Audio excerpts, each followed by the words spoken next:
asarlarda keladiki, Alloh taolo bir o'zini yaxshi ko'rgan bandasiga dard berar ekan.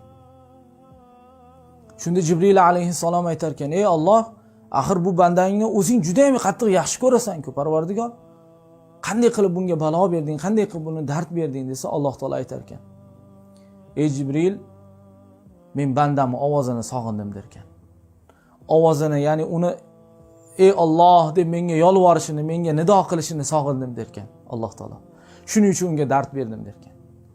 Alloh taoloning mehribonligi shunday bo'lar ekan. Agar Alloh taolo bir bandasiga dard beradigan bo'lsa, banda uni chiroyli holatda, Allohning hikmati bor, Alloh mendan yaxshilikni xohlayapti, inshaalloh bu dardga sabr qilaman, Parvardigor o'zing ofiyat ber deb chiroyli ma'noda Alloh taolodan shunday duo qiladigan bo'lsa, Alloh taolo uni yaxshi ko'rar ekan. Qattiq yaxshi ko'rar ekan. Alloh taolo Qur'oni Karimda marhamat qiladi.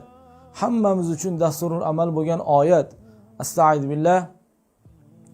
Ya ibadiyallazina asrafu ala anfusihim la taqnatu min rahmatillah. Innalloha yaghfiruz zunuba jami'a. Innahu huval g'afurur rahim dedi Alloh taolo. Ya'ni ey o'zlarini jonlariga zulm qilgan bandalarim, Allohning rahmatidan noumid bo'lmanglar. Albatta Alloh barcha gunohlarni kechiruvchi zotdir. Albatta uning o'zi o'ta rahimli va o'ta mag'firatli zotdir deb Alloh Qur'oni Karimda marhamat qiladi.